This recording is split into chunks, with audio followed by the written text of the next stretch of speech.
Is that easier? Oh, yeah, just pull it back.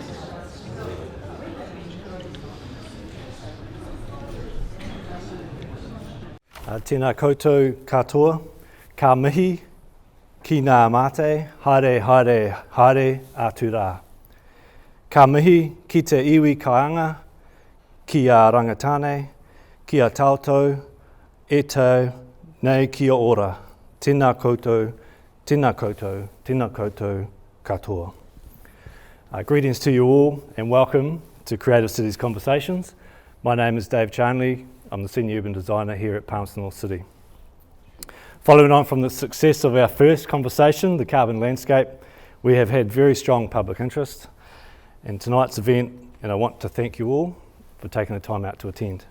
Tonight's conversation marks another step forward in building local awareness and debate on urban issues and opportunities facing our city. Your ongoing participation is appreciated in building our collective city knowledge, enabling us to think and act more laterally and better solve our current and future city challenges. Enhancing our networking capacity through such forums as this will continue to enhance the city as an accelerator of opportunity.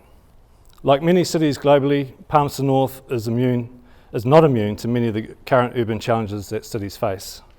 Population increase, poverty, social inequity, loneliness, homelessness, poor mental and physical health and well-being, especially for low-income earners, Māori, Pacifica and other ethnic minorities. Housing pressure, overcrowding, affordability and quality are very central to many of these issues. Housing in New Zealand is generally a speculative wealth building tool. It continues to value housing more as a commodity rather than a basic human right. It continues to deliver out-of-date housing typologies for a market that's rapidly changing, even as household sizes are getting smaller. Palmy is currently under-delivering housing for this population growth. In recent years, there's been a huge demand in emergency housing and social housing. Undersupply is negatively impacting on job and economic performance opportunities, further impacting Palmy's long-term prosperity. Given the consistent media headlines, rapidly rising house prices, increased rental prices, and increased number of households on our city housing register, it's hard to ignore the fact that we are in crisis mode. Undersupply of land and new housing, design quality, construction methodology, the building code, the material supply chain, financial institutions, all have a role in solving this challenge. We need more from these players involved. Historically, Palmy has delivered higher density housing. Our northwest heritage area around Cuba Street and George Street, some of the starting blocks of our city, Burke Street, Waldegrave Street, Lombard Street are all examples of higher density living. We also tried it again in the 60s and 70s, although perhaps not well designed to be livable with well-being in mind. Following the footsteps of the great suburban experiment of the US for the last 70 years, Palmy still shows a strong predominance for delivering 3 to 4 bedroom single standalone dwellings, usually within single-use zones, often on the edge of town and accessed primarily by car. However, in the last 12 months, approximately 17.5% of new building consents issued were for townhouses, for flats and for units. So a shift is occurring to meet the demand. The problem is we need more and more. So what does housing in a creative city look like? A creative city operates through a collaborative urbanism, something our guest speaker Greer knows a lot about. Citizen-led collaborative urbanism values citizens and local communities as urban experts alongside decision makers, developers, designers and planners to demonstrate how equitable, inclusive communities can be delivered. Charles Landry, when undertaking the Creative Cities Index for Palmerston North, identified the need for a city coalition, a broader mix of citywide leadership, bringing public, private and community forces together to consider where our city is heading. Tonight is an example where many of you here tonight have a vested interest in housing in our city. A creative city embraces complexity over complication. It is here where human habitat needs to operate more like natural ecosystems, with room for spontaneity, adaptability, and feedback loops that allow us to adapt and evolve, rather than a city that is controlled, knowable, and understandable, with a fixed endpoint that is not adaptable to change. It is this complex city that provides room for small bets to be undertaken and tested over and over, just like our forefathers did, where maintenance of existing interpersonal ties, increased walkability, less vacant areas, and greater diversity of use exist. These newer buildings eventually become old, and the cycle comes full circle, adding variety and diverse ownership, as well as assist to contribute to the economic vitality of the neighbourhoods they serve. The future of our city housing requires a new urban strategy. Again, something our speaker tonight knows a lot about. Greer O'Donnell is the co-founder, director and urban strategist at the Urban Advisory, a multidisciplinary consultancy focusing on creating cities that are more economically, socially and environmentally sustainable. A background in law, Greer is the co-author of this report here, The Future of Urbanism in New Zealand, and has expertise in housing and social infrastructure. Her expertise has been developed through previous roles in the public, private and community sectors, developing strategies and managing projects of all scales. Urban development projects Greer has worked in include the Auckland Housing Program, the Christchurch Rebuild, and currently the Eastern PORIRUA REGENERATION. Greer chairs the Society of Alternative Housing, an organisation supporting the growth of new housing models, and is a passionate advocate for wellbeing through design. Please give a warm Palmy welcome as we invite Greer to the stage to present Housing for Wellbeing.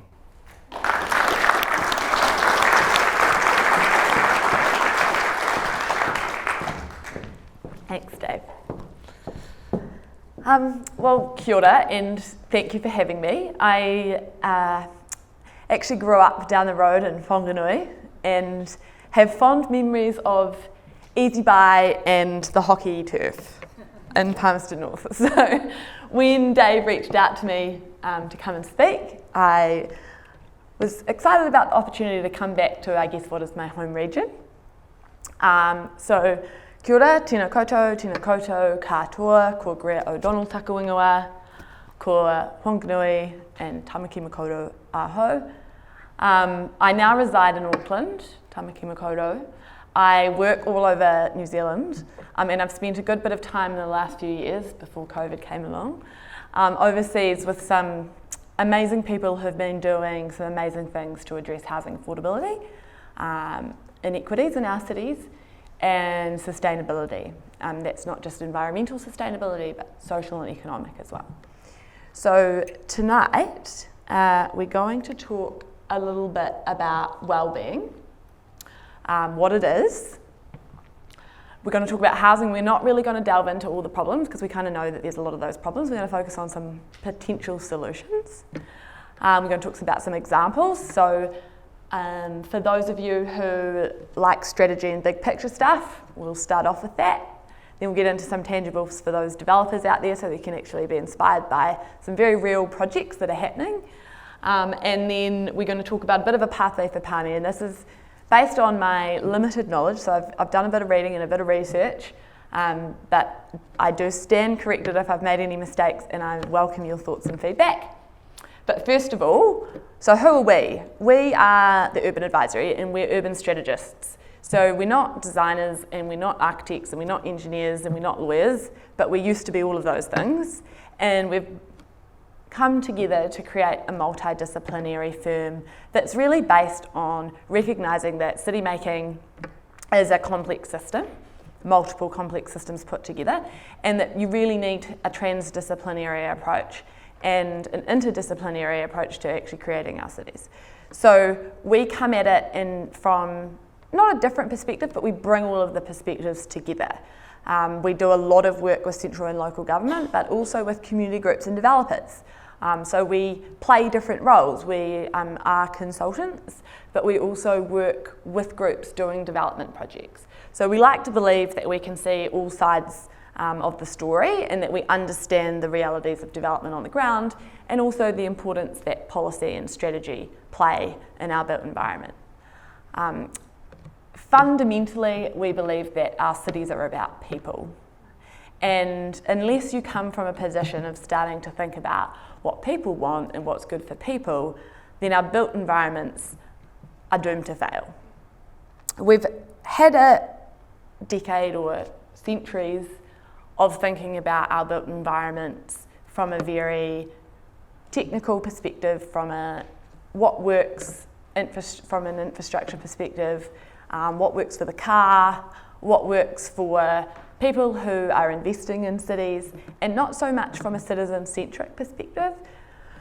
So if we dial that back and we think about what actually is well-being, a word that we use all too often at the moment, and a word that gets thrown out, and a word that's actually sometimes hard to quantify and sometimes hard to value. It's inherently subjective. So who here owns a home? That's the majority of us. Who here considers themselves to be generally well? So that's kind of my point, is the people that are creating our cities, the people in this room, are generally not the people that are out there struggling with the very fundamentals of life. So the people who will never own a home, or the people who can't experience job security or housing security, those are the people that we're really here to serve, and yet they're woefully underrepresented in our development industry, in our public sector, in our voting statistics.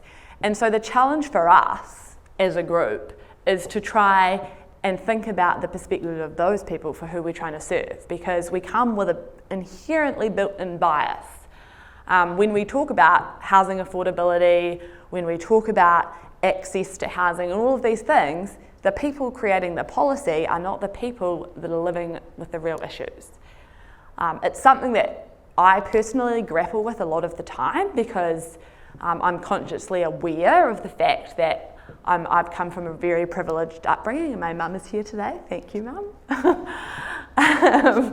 And so when we think about well-being, we have to try and put ourselves in other people's shoes. It's about the human, it's about the economic, and it's about the environmental, and you have to balance all of those things, and we've been very focused on the economic, getting more focused on the environmental, and still really grappling with what it is to have a really human-centric response to city making. So there are some really brilliant thinkers who have come up with some frameworks. And a framework is just basically a great way to consolidate a lot of complex information and put it into a pretty diagram so that people can understand a large range of things very quickly. You'll probably be familiar with many of these as Sustainable Development Goals the UN's put together. Donut economics is a great model Kate Raworth has come up with, which is about balancing our ecological ceiling and our need as a human and the tension that there are between the resources that we use and the environmental envelope that we actually have to work within. Smart cities you'll be probably familiar with, you probably think about it as data and technology, but at its heart it's actually about good governance, and it's actually about using information and data to make evidence-based decisions. Again, it's something that we need to sort of get better at, and the government agenda of evidence-based is something that you'll hear more about. So we are going to be talking a little bit about data and statistics, One Planet Living.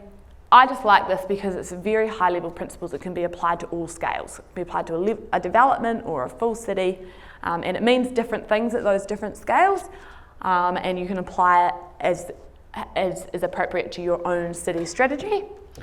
The Living Standards Framework is the New Zealand's kind of, I guess, summary of the many international frameworks, and it's the application that our government has chosen to roll out as the basis of public policy going forward. how you apply that needs some thinking. So a case study that we've been recently working on, I don't know if there's anyone from Kāinga in the room, but if you are, kia ora, welcome. I acknowledge the good work that you guys do. This program is a large-scale project. So Kāinga obviously has come together from Old Housing New Zealand, HLC is an Auckland development company, and they now have a mandate to do much more than public housing, but also large-scale complex projects. In Eastern Porirua, we decided that using the Living Standards framework was really important because the program, which was about a $2.4 billion program over 25 years, was actually mandated under the Living Standards framework. So the justification for the investment by the government was because of the outcomes that it was going to achieve in health and education, not because of the housing outcomes specifically. So we applied that framework and we did a consultation extensive a year long with the community.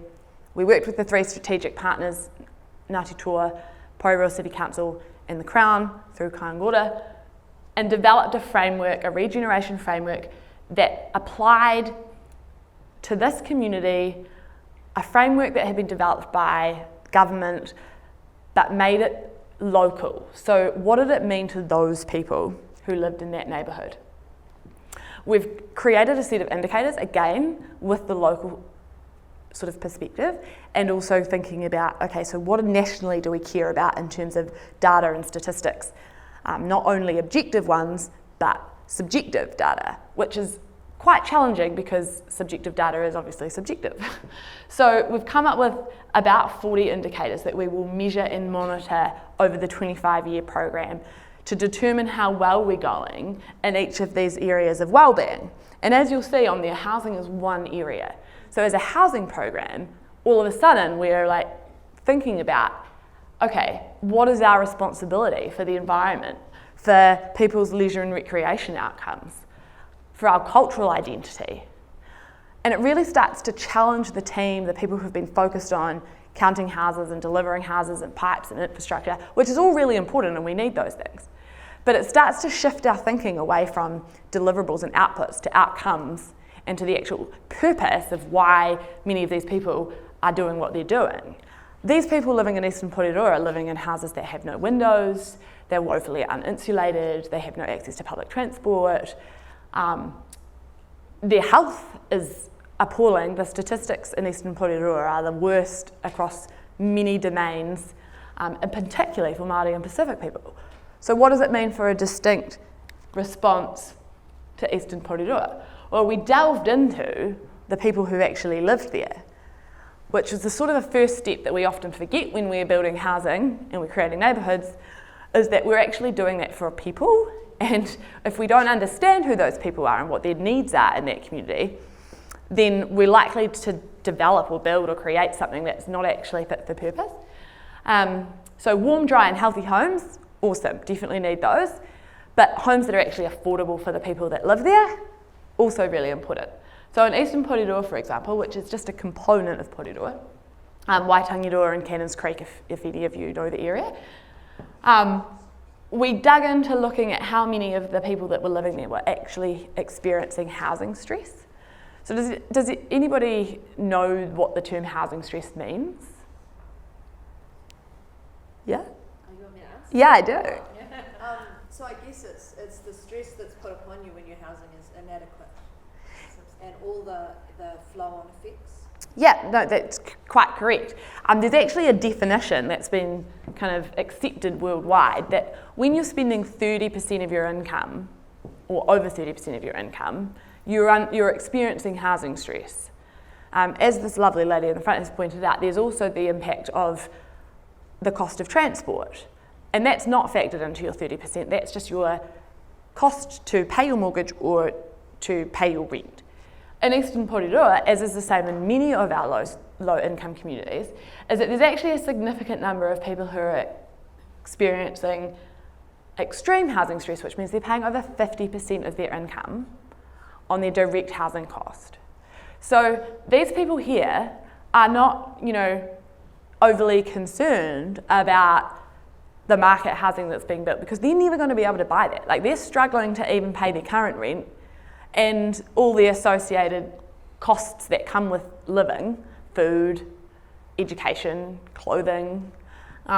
So the strategy for Eastern Porirua was, how do we fill the gap in the middle? So as I said, Kāingoda does some great work. They're public rentals, they build many houses, they're building many more. But they're also now thinking about what's their role in affordable housing, because at the moment we've got a very underwhelmingly under-creative housing system, in that we've got market housing, we have public rental, and we've got a wonderful community housing sector who I applaud for trying to bring some more diversity, but really the people thinking about and delivering affordable housing, apart from KiwiBuild, we all have our views about that, it's a space that we can do more work on. So the 20% stress renters and the 10% stress rent owners would actually benefit from having the products in the middle, but we just don't have them.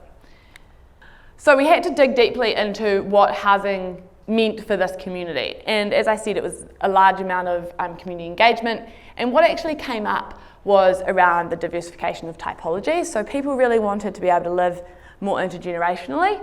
They wanted culturally appropriate housing. They wanted people to stop talking about overcrowding and talking about fit for purpose and appropriate, because actually many communities like to live with multiple extended members of their whānau. They wanted, the energy efficiency was really important, like the younger generations that we did a lot of engagement with, they were really concerned about the future. Sustainability, access to amenities, so really underserved community in terms of amenity. And as we'll talk about later, that becomes more and more important as we have smaller and smaller private homes. And they wanted a different range of tenures, so they wanted to be able to collectively own property, or they wanted to understand what their pathway to home ownership was, from being a public rental tenant to market ownership is a massive jump. So how do you go from one end of that spectrum to the other end? So that's just a little bit about Wellbeing and Eastern Porirua as an example. I just want to step back for a second, and as the gentleman at the back pointed out, we have a housing crisis. We have some great responses from the community housing sector for a number of different models, but we do still have some fundamental issues that we need to work through. So the supply and demand, we know that there's not enough supply to catch up with demand. We know that construction costs in New Zealand are and can be more expensive. We know that the RMA is challenging and it gets a lot of blame, and it is being reviewed, so hopefully that can help. And we know that public housing delivery is really important. We also know that change is coming, and we're going to be forced to think more creatively about how we solve our housing and transport issues. So the urban development legislation that's currently been passed gives us a whole lot of opportunities to think about how do we do density well, how do we integrate transport into our built environment, and how do we get housing that responds to the new, directive that we need to build up around transport nodes. The building code is getting a review, and as I mentioned, the RMA reform. So trend one, when we just finished a couple of years worth of medium density housing research, and it was actually really straightforward in terms of what we found. So this research involved national surveys with people who lived in medium density housing, and it also involved interviews with councils, and it involved lots of research around what typologies worked well, etc., etc. Some of the really big things we learned was storage, most important thing. High ceilings, really valuable. Outdoor connectivity to a green space, so all the basics. We learned that people who live in MDH are actually as satisfied as people who live in standalone dwellings. But we also learned that there was a lot of room for improvement. So we're learning about MDH, we're relatively, yes? Could you define what you mean by medium density? Yeah, great question. So medium density housing is generally considered, there's a few different definitions out there, but it's usually considered up to 5 stories, and can include walk-ups, apartments, duplexes, semi-detached. So in Auckland, you know, up to 5 stories would be medium density. I imagine in a regional town and city, 5 stories would be considered quite high density. So that's what I'm saying, like there's a range of definitions, and it really does depend on your own town planning framework and how you've defined it within that town planning framework. The broader neighbourhood plays a greater role because you can't rely on everything you need in your housing to be on your site. So parks, community centres, cafes, bars, all of this amenity actually enables people to live their life in the neighbourhood because they can't do all the things behind their fence in their backyard. So one of the key findings we found was that people who lived in medium density housing were much more engaged with what was going on within their neighbourhood and what was going on around them. And they had stronger opinions about those things than people who live in suburban neighbourhoods. Which covers off that third point. The network system is a really interesting conversation going on in Christchurch this week. You might have heard it on Q&A. There's developers down there doing medium density housing, and they don't provide car parking in all of their developments, and they are really densely populated in central city neighbourhoods that have traditionally been like leafy green suburbs. There's been a lot of opposition to that. Do you in Palmy have a similar kind of approach? Do you get that opposition to new medium density housing neighbourhoods? Only before they're built. Okay, so once they're built, you kind of, people generally accept it. So Yeah, small size. yeah. So who here is a fan of medium density housing? Most people? Great. Those people are not. It's really important that the regions do kind of think about medium density housing because population growth isn't going anywhere. Housing affordability isn't going to go down overnight or in the very near future. So part of the solution is smaller dwellings, but not the only solution. The other trends that we're seeing, iwi and hapu living. So there's a lot of marae style developments, papakāinga, but we're also looking at what does that look like in an urban context for Matawaka Māori who, you know, it's not iwi, they don't have mana whenua, but they still have a community, they still live in an area which they consider themselves connected to. How do we represent some of those cultural identity issues in housing? And the rise of resident-led collective housing models is another big thing that we're seeing. So groups of people getting together and doing their own developments, which is, I was talking to this lovely gentleman in the front row about a group in Wanganui who are doing their own development, and they're coming across many hurdle after many hurdles after many hurdles. Development is not always straightforward, so that's going to happen, but the groups of people who are coming together are doing that because they want a different product that they can't buy on the market. They want to participate in housing in a different way. They want it to be about what they want, and they want it to be sustainable, and they don't want it to be about what makes the most money, what has the highest resale value. They want a place that's actually about community, and it's a place where they and their children can grow up together with other people. And not all of these people are, you know, sitting in big communal groups and doing co-housing activities all the time. A lot of it is actually just very standard unit title, medium density, but it's done collectively. So they generally tend to be about 20-ish% below market, but there's a huge variation in the different models, as you can see from this diagram. In New Zealand, we have obviously limited experience with property cooperatives, which you'll see down the bottom. We're getting more and more co-housing, and we have got some community land trusts, but we're very much in the experimental phase, and there's hurdles with the banks. There's hurdles with the way that we value properties. There's hurdles with competing at market and getting their hands on land. So there's some government organisations, TPK have looked at funding groups to do feasibilities and to support them into these projects. And they're doing that because of the benefits that these different housing models provide to our communities.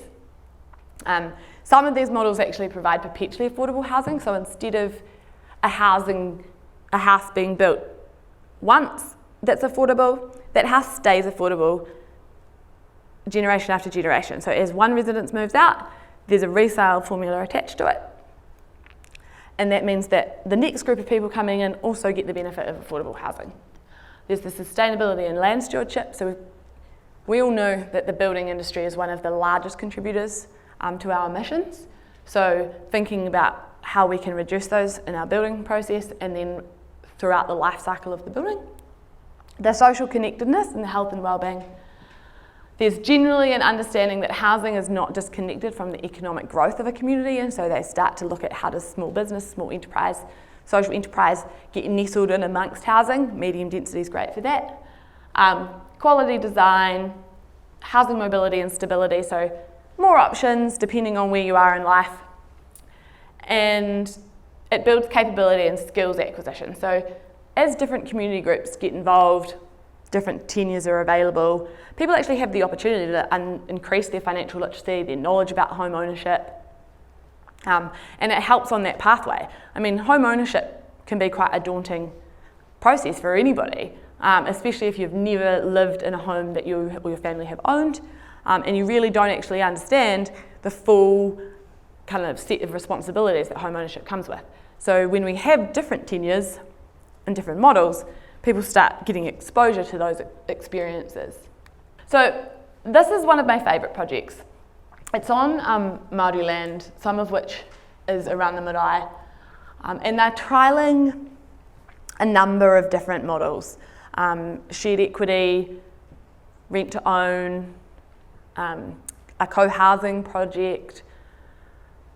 They've got rental product, public rental, and market ownership, and it's full wraparound support so that they're working with that community to see which model suits them.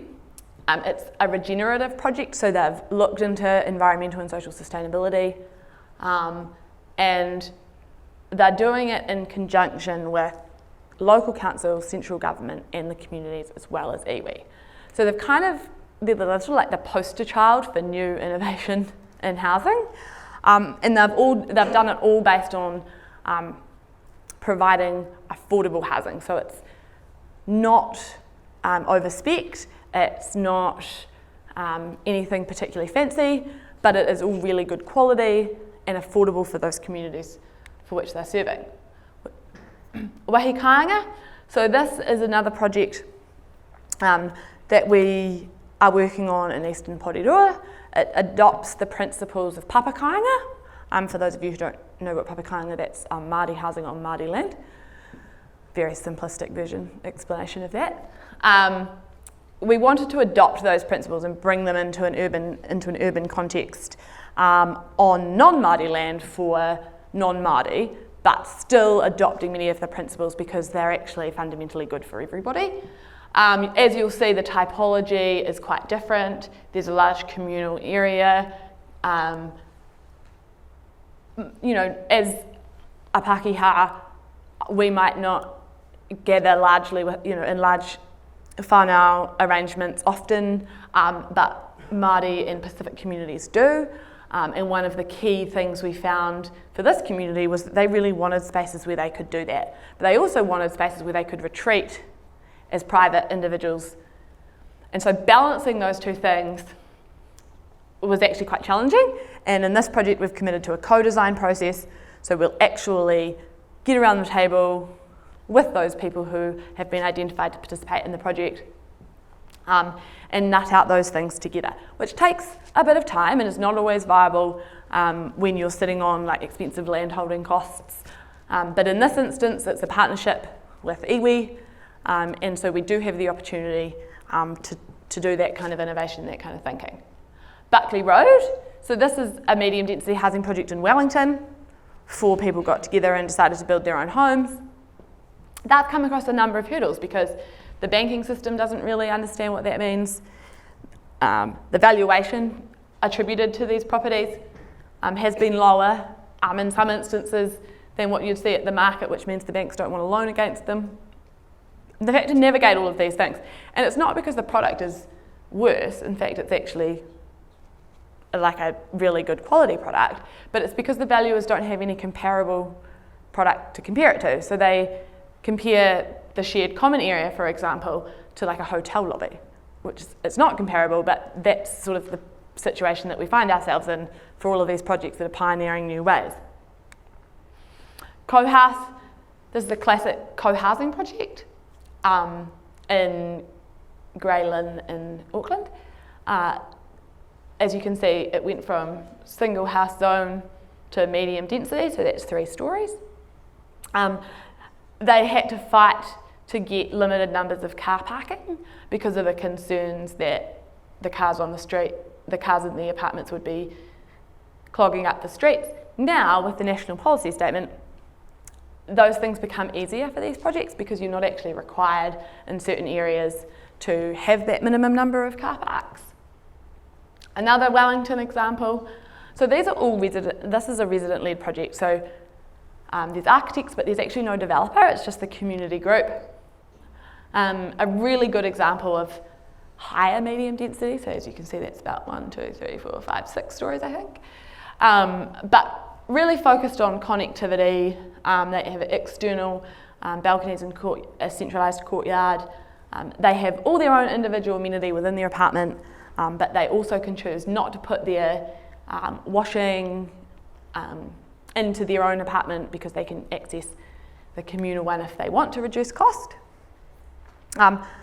This project here is a build to rent. So one of the models that we're seeing emerge is long-term ownership of an asset, developers developing them specifically to rent to people long-term. As you'll probably be aware, many countries around the world, home ownership isn't as important as we value it here, and so people never own their own home. They rent, and in this particular project, the developers cherry-picked all the kind of like best innovations that they could come up with from doing a couple of trips around the world to see great projects, especially around sustainability.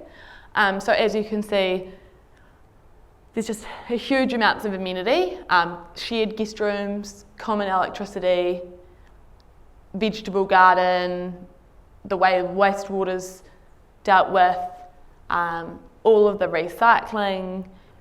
The private spaces are smaller, but you still do have everything that you need, solar, common roof area for encouraging community, office space, etc., etc. They even share utilities, so like internet. And so in this instance, the developer is actually getting above market rent for these apartments because people actually are valuing the amenity that is provided. This project's in Katikati. It's exploring the new tenure called cooperative ownership or cooperative rental. There's a couple of different types of cooperatives. Has anyone heard of cooperative housing? Yeah? So instead of owning a unit title, you own shares in a company, essentially. And you have a license to occupy or a lease, so something that gives you exclusive rights to your dwelling. The cooperative model is an amazing model for scale. So internationally, the institutional investors, banks, they understand the benefit of having a kind of lower return, long-term investment.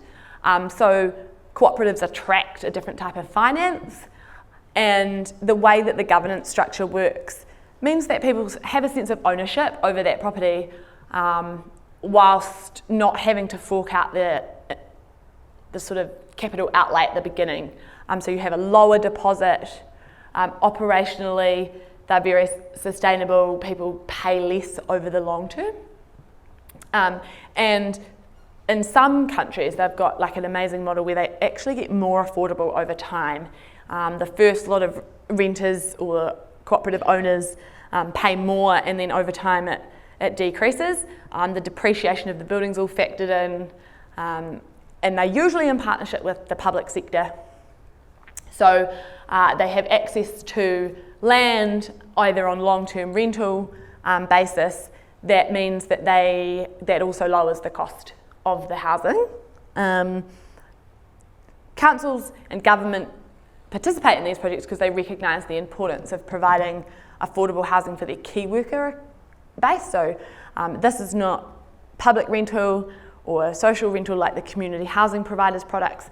It sits in that middle of that continuum and is very much focused for key workers, people who moderate incomes, want to actually live close to where they work within the city, and so normal market rents are often prohibitive. So the cooperative rental or cooperative ownership provides a different option. This project is just a Nightingale co-housing project. Again, it uses impact investment initially instead of the banks. The banks do come in with the debt after the impact investment. The impact investors are actually making 15% on their investment, so it still makes them money. But the product is about 20-25% below market, and it's much more environmentally friendly, and the residents have a role in co-designing some of the interiors and spaces, but really it's an architect-led venture, and it's very popular, so thousands and thousands of people on the waiting list for those projects. And this last one is not a very inspiring picture, but Burlington, Vermont has the largest community land trust in the world, and they now own about 30% of Burlington, the underlying land, and it's all protected for the purposes of providing affordable housing for the community. So basically how a community land trust works is just the land is taken out of the equation and it's protected so that people can own and trade essentially the product on top, and that can be standalone housing, it can be rental housing, it can be shared equity, it can be medium density, it can be a cooperative. But taking the land out makes the cost of entry substantially lower, especially in areas where land prices are going up, which is pretty much everywhere. And they start to provide the wraparound services, so much like a community housing provider, but they also can work with government and councils, and because they're not for profit and because the trust is set up in a way that it protects that land, lots of public entities are actually contributing their land at discounted rates. They get paid a ground rent or paid for the land over time, but it's not being sold to the market, and the benefit of it being put into a community land trust is that it means that in the future, when we have more issues with affordable housing, because we will, there's a set of houses that are protected from the market influences, so they'll always be affordable. So when you buy and sell that house, in exchange for getting a much cheaper product in terms of a below market purchase price, you agree to resell it back to the trust with a resale restricted formula. So instead of getting the capital gain, you've had the security of tenure, you've had all the benefits of ownership, you get a little bit of the capital gain to keep up with inflation so that you don't become worse off, but you don't get that significant uplift, but you have had that housing security that's maybe enabled you to invest, save more money for a deposit, or get a job promotion, or invest your money in something else because you're not paying like the exorbitant market rents, you're just paying a fair amount for your mortgage, or that you need to pay to the bank for the value of the improvement on top of the land. Really interesting model in New Zealand because Māori land is actually not able to be owned individually, so they've had to come up with a way where people can own their property on top of it without having the freehold or even a title underneath. We think it's a really interesting proposition that we can apply that to freehold land as well. Hamilton City Council has just announced their establishment of a community land trust. There are other community housing providers who do a similar, a kind of a product like the Queenstown team. And so I think we'll see lots more of those in New Zealand, especially with councils that have massive housing affordability issues. Can I ask really about that model? Yeah.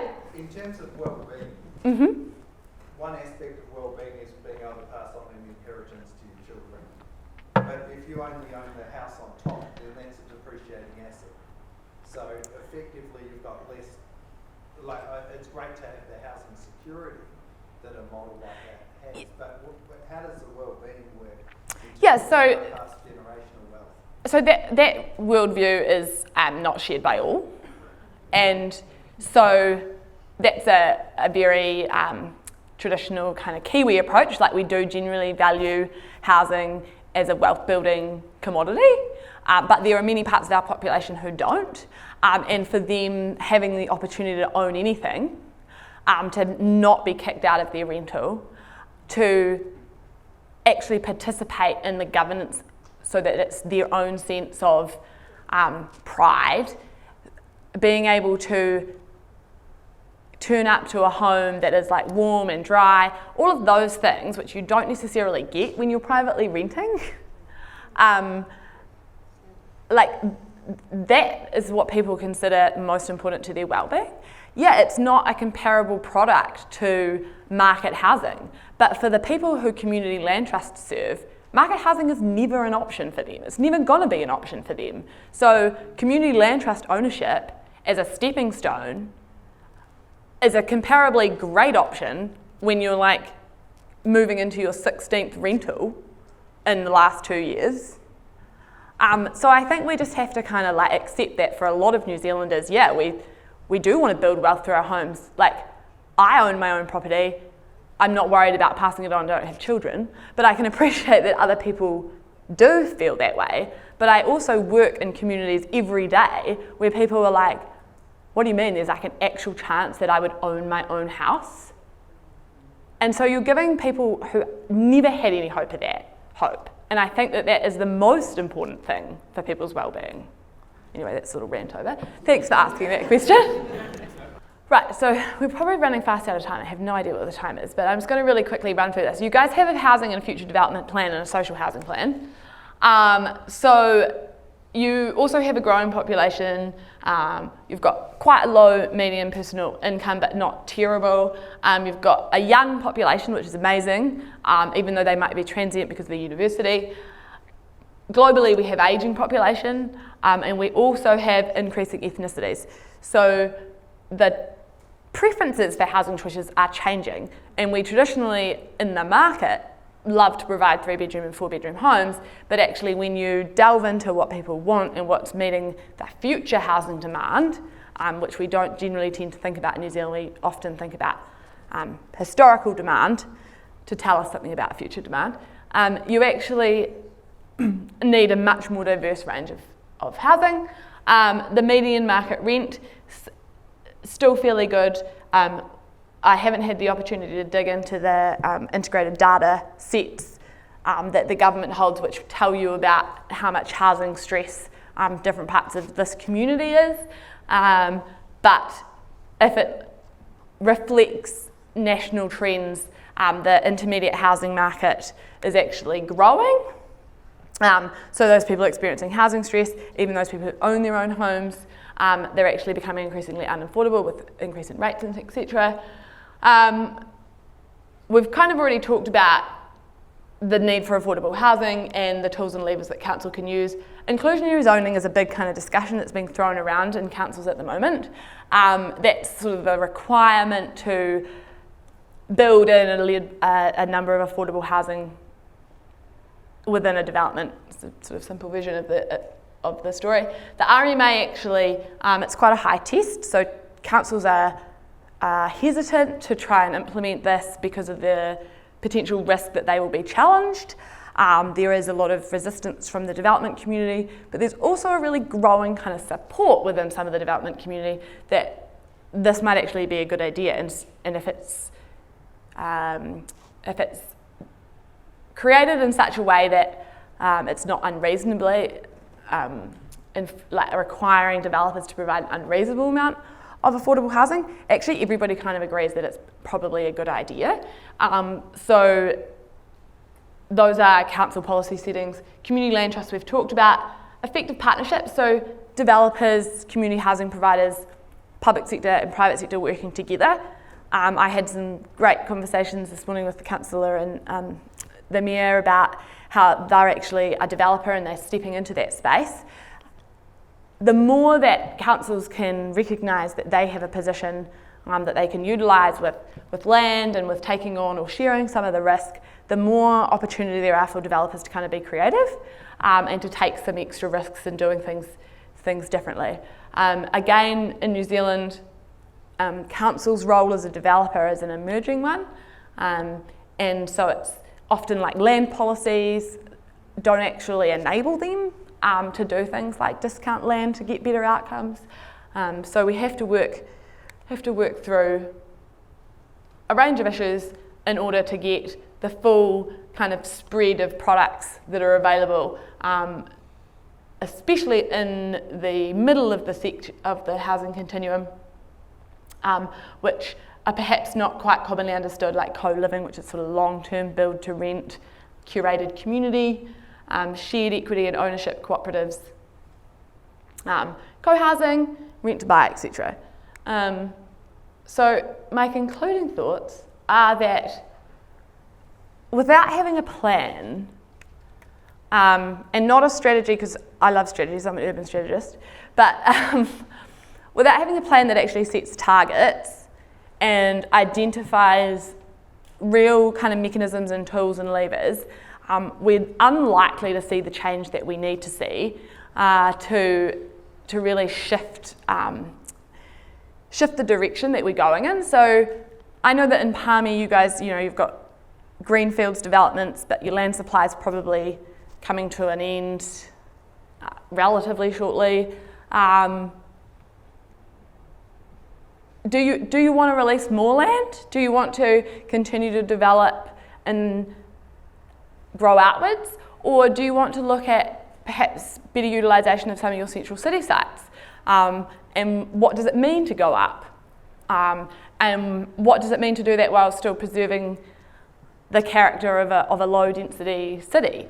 If you have a plan which has engaged all the people that need to be represented, it's done with developers, it's done with the community, you can kind of start to identify the things, the short term, the medium term and the long term things that you could work on. Not everyone's going to want to change overnight, and that's completely understandable, but climate change is a real thing and it's happening, and greenfields development and our traditional building practices are a huge contributor to the emissions that we as a nation create.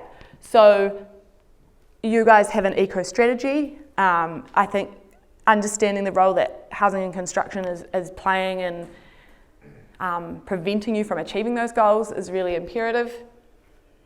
And council's in a great position and are doing some great work to demonstrate leadership and to build education and awareness so that there is greater acceptance of different models and different options. And the overall objective of having that diversity is really about giving people, not like you and I, but the people who are underrepresented, like I said at the very beginning, the opportunity to participate and benefit from what we get to experience, which is housing security, and it's opportunity that comes from having housing security, and it's the opportunity that we've got largely because of intergenerational wealth transfer in many instances. And lots of people work really hard to earn their own, enough to save for and buy their own home, and we don't want to take that away from them. But we do want to focus on the people who don't have that opportunity currently, and what we can do as public sector or as developers or as community groups to improve the outcome for the whole and not just us individually. So on that note, I'll stop talking. I want to thank Greer for giving up her time today, and if we could just all give her a round of applause.